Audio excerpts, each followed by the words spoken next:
भारत में कृषि उत्पाद बढ़ाने के लिए 1966 और 67 के सत्र में जो शुरुआत हरित क्रांति के रूप में हुई, उसके बाद पशुपालन से कृषि क्षेत्र में एक दुग्ध उत्पादन, पशुपालन करते हुए दुग्ध उत्पादन करने के लिए जो योजना शुरू हुई, उसको श्वेत क्रांति के नाम से जाना जाता है। इसका संबंध सीधा पशुपालन से है। इसका अर्थ है डेयरी विकास कार्यक्रमों के द्वारा दूध उत्पादन में वृद्धि करना। तो दुग्ध उत्पादन के लिए सरकार द्वारा विदेशी नस्लों की गायों तथा स्थानीय गायों के संकरण से नई जातियों का विकास किया है, जैसे कि हम हरियाणा, जर्सी आदि इत्यादि अधिक दूध देने वाली गायों के नाम आप इस समय जानते हैं। इनका संकरण करा के और दुग्ध में वृद्धि की गई है। ग्रामीण क्षेत्रों में सहकारी समितियों का गठन कर गांवों में दुग्ध उत्पादकों के दूध को एकत्रित करके उसे बेचने का प्रबंध करती है। ये समितियां ऋण भी देती हैं, पशुओं की चिकित्सा की व्यवस्था भी करती हैं। यह आंदोलन गुजरात के खेड़ा जिले से प्रारंभ हुआ था। ये ध्यान रखने योग्य विषय है कि यह आंदोलन सबसे पहले गुजरात के खेड़ा जिले से प्रारंभ होकर बड़ी तेजी से महाराष्ट्र, आंध्र, तेलंगाना, पंजाब, हरियाणा, राजस्थान, उत्तर प्रदेश में एक अच्छा व्यवसाय, एक रोजगार देने वाली क्रांति बनी। इसको हम श्वेत क्रांति के नाम से जानते हैं। इसके बाद भारत का जो खाद्य तेलों और तिलहन फसलों के उत्पादन के क्षेत्र में अनुसंधान और विकास करने की रणनीति को हमने पीली क्रांति कहा। अब पीत क्रांति के नाम से इसको जानते हैं। Yellow revolution.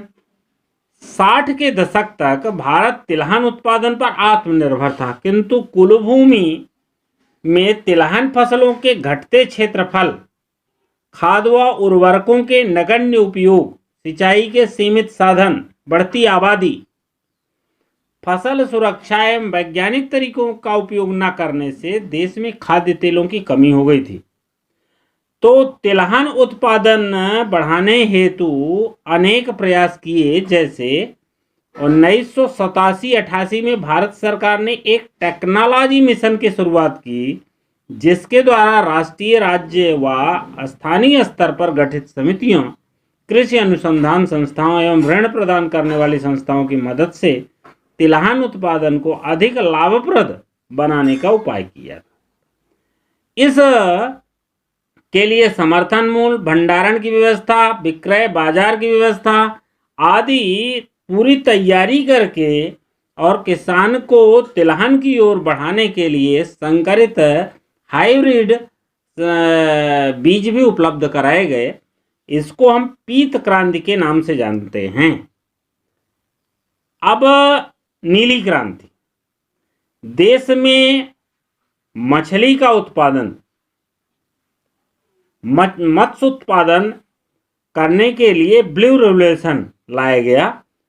भारत मछली के उत्पादन में विश्व का तीसरा बड़ा राष्ट्र है। तो इस तीसरा राज्य है इस समय। तो मछली के उत्पादन को बढ़ाने के लिए विश्व बैंक की सहायता से एक परियोजना 5 राज्यों में लागू की गई थी।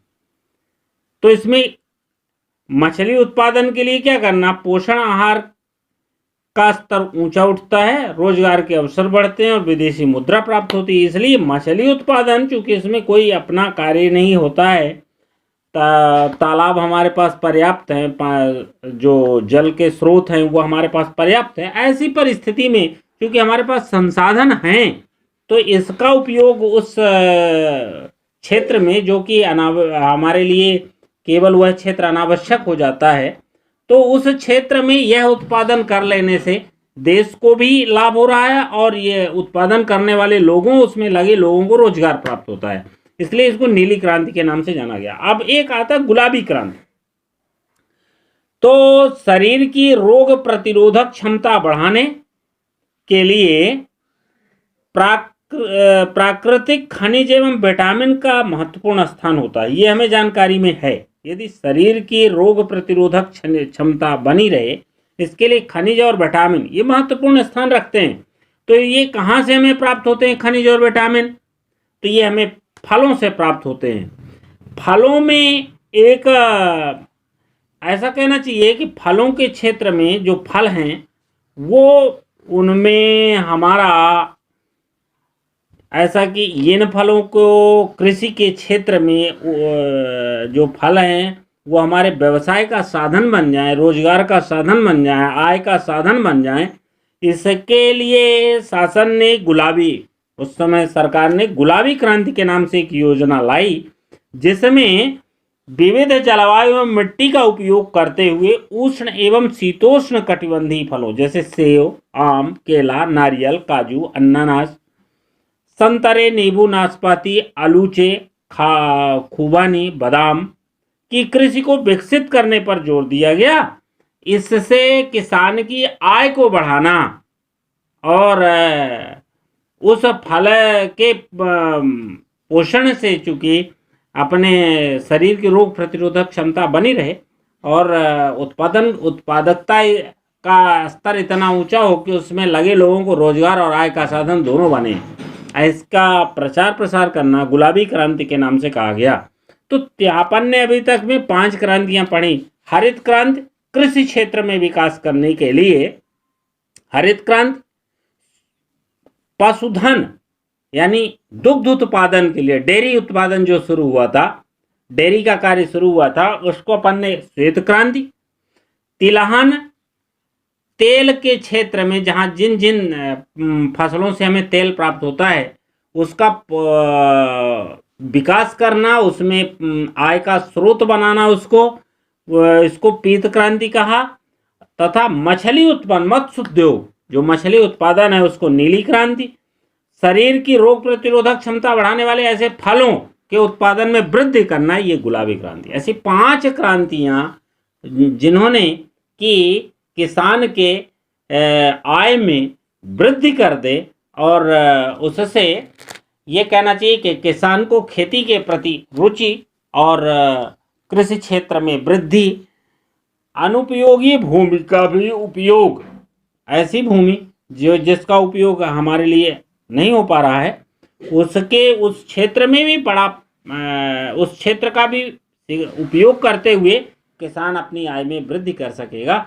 ऐसे इन प्रयासों से भारत का कृषि स्तर उठा और आज हम सब जानते हैं कि प्रत्येक घर में फलदार पौधे, ऐसा हाइब्रिड की खेती, दूध के लिए पशुपालन, तेल पर हम आत्मनिर्भर हैं, अपना तेल फसलों को ले जाके तेल खुद बनवा लेते हैं।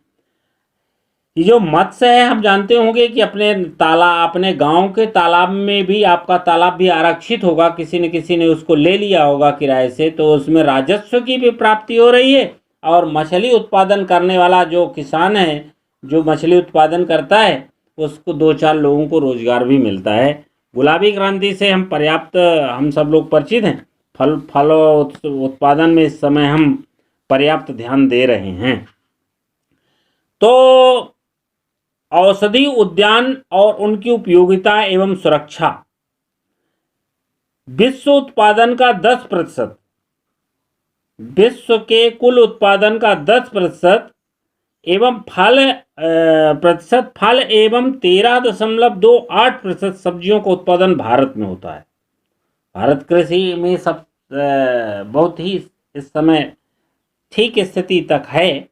तो सबसे पहले अपन उद्यान विधि के अंतर्गत कौन कौन सी फसलों का उत्पादन संभव है।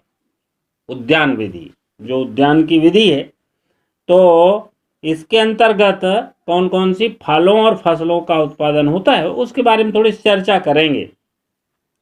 भारत जो है वो उष्ण कटिबंधीय में उष्णकटिबंधीय फलों के अंतर्गत जो आते हैं, जैसे आम, केला, नींबू, अनानास, पपीता, अमरूद, चीकू, कटहल, लीची, अंगूर। शीतोष्ण कटिबंधीय फलों में सेब, जो जहाँ पर शीत अधिक होती है, ऐसे क्षेत्रों में सेब, आड़ू, नाशपाती, खुबानी, बादाम, अखरोट। और शुष्क क्षेत्र में जो फल होते हैं, अर्थात जहाँ बारिश कम होती है, बारिश का पानी कम देर तक मिट्टी कम सोख पाती है और बारिश भी कम होती है, ऐसे क्षेत्रों में आंवला, बेर, अनार, अंजीर का उत्पादन।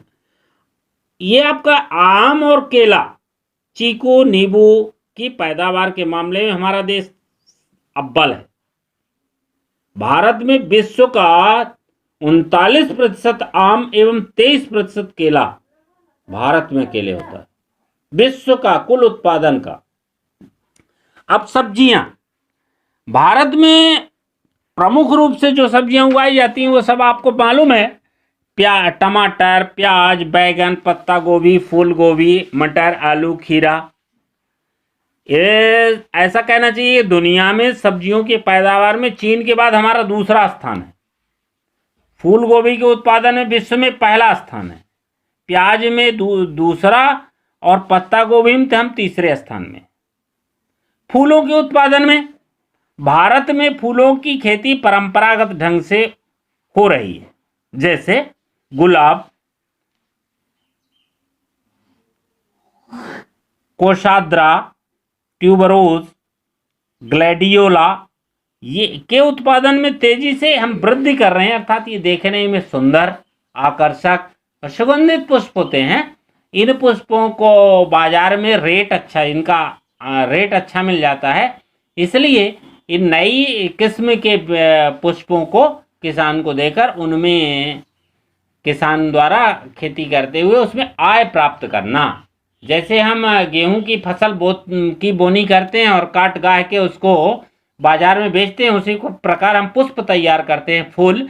और फूल को सीधा जब पुष्प अपने पौधे में फूल कर पल्लवित होता है, उसी समय पुष्प की तोड़ाई करना और उसको बाजार पहुंचाकर उससे धन प्राप्त करना। अब मसाले, भारत प्राचीन काल से मसालों का घर कहा जाता है। प्राचीन काल में भारत के मसाले विदेशों में अपने देश के बाहर विक्रय किए जाते थे। ये समय यहाँ की काली मिर्च, इलायची, बड़ी इलायची, अदरक, लहसुन, हल्दी, मिर्च के साथ बीज वाले मसालों का उत्पादन होता है। भारत मसालों का सबसे बड़ा उत्पादक, उपभोक्ता एवं निर्यातक देश है। अब जड़ी बूटियों के बारे में, जैसा मसालों के बारे में, इन सब मसालों को आप परिचित हैं, ठीक उसी प्रकार से जड़ी बूटियों के विषय को यदि आप देखेंगे तो